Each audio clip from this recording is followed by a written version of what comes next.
Hello everyone. In this live, I am going to talk specifically about if blowjobs or anything sexual, anything intimate in your relationship feels like a chore for you, or feels like something you resent, or feels like something that you think that you have to do.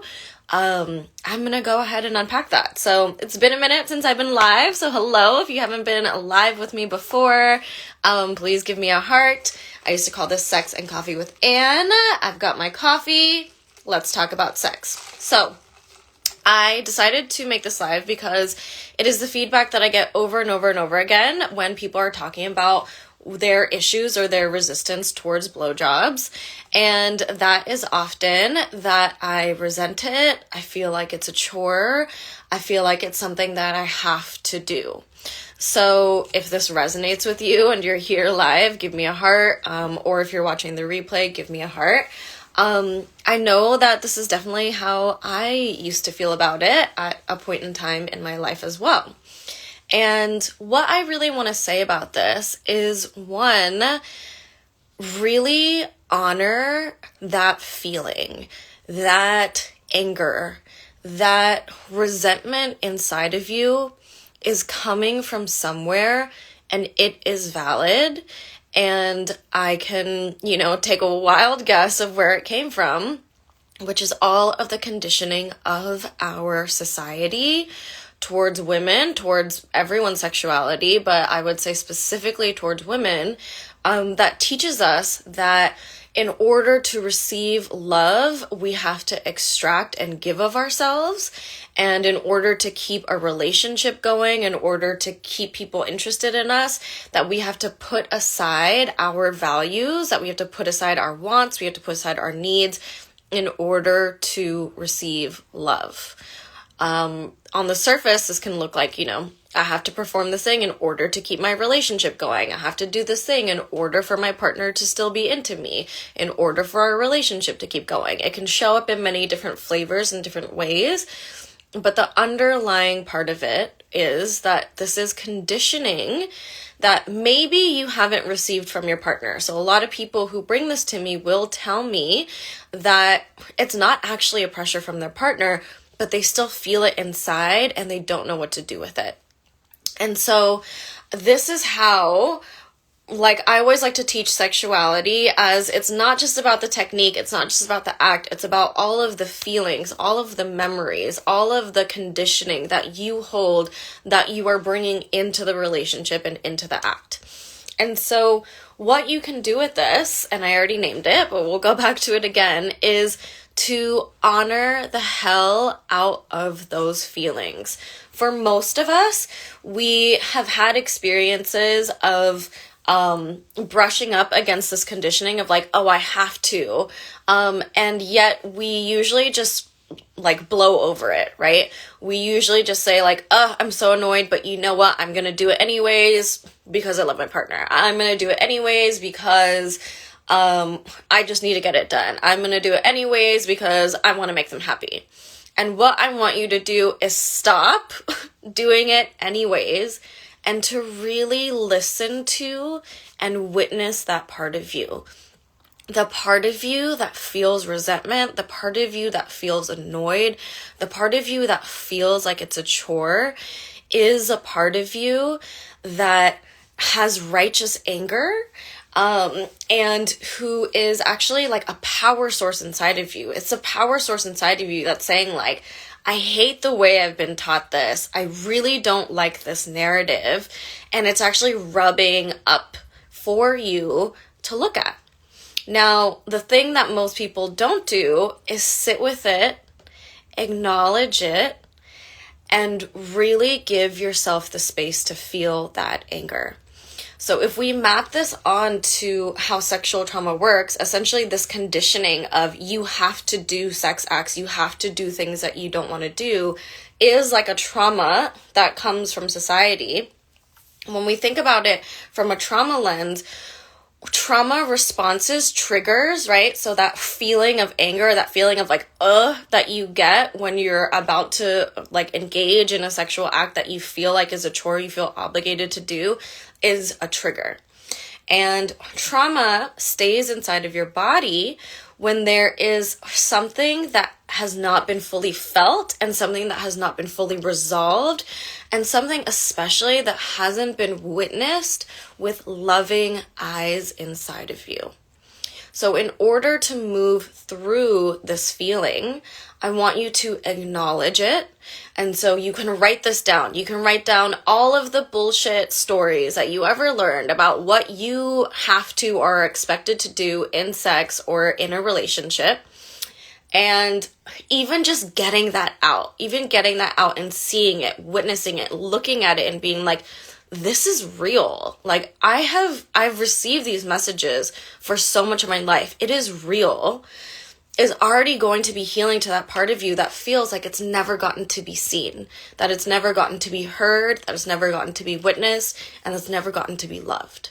So on the mental level, what you can do is write out all these thoughts and essentially get to witness it for yourself. The second thing that you can do is to move that emotion through your body. So the frustration, the resentment, like the energy of your no actually needs to be felt and moved through your body. Like, hopefully you can see, even just in my demonstration in my own body, I have seen over and over and over again when people and when women especially get to finally feel their no, get to feel their anger, get to feel like, oh, like this is bullshit. I don't want it. There's actually a whoosh of power that enters into your body. And doing anything from your power is what's going to make something actually enjoyable, right?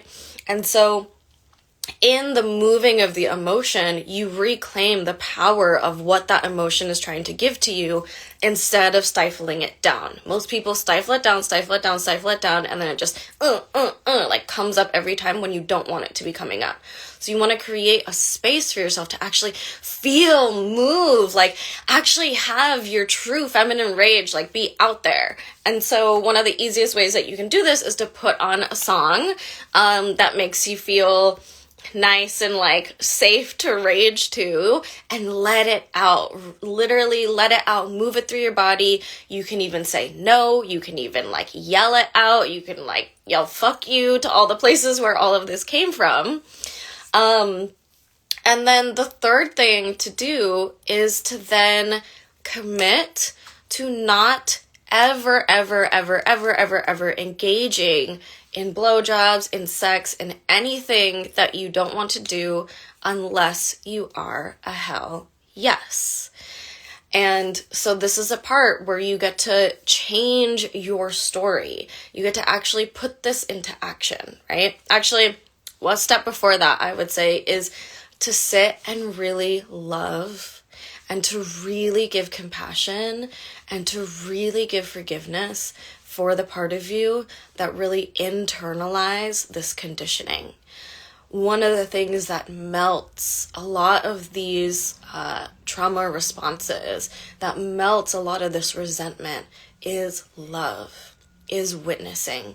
Inside of you is a part of you that didn't get to or didn't feel safe to say no, and to slow down and to really love on that part of you is actually what will melt and create integration and healing inside of you, which then frees up your energy for your genuine desire to emerge. So that is sort of what you can do with yourself in order to move it and to heal it. But part 2 of this is actually a really big opportunity for you to bring this into partnership as a way to heal and to actually grow intimacy with one another.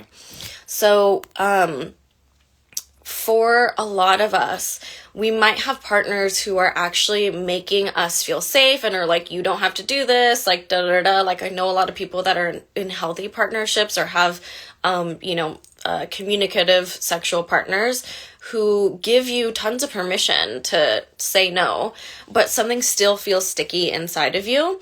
It can be really, really powerful to actually then tell your partner, to tell them, I know that this isn't a pressure that you give to me, but my whole life I have been taught this. My whole life I have internalized these stories. My whole life I've been carrying this with me. And I would really love if you're available for it. If within our relationship, it could be an opportunity for me to heal these things, to undo these things.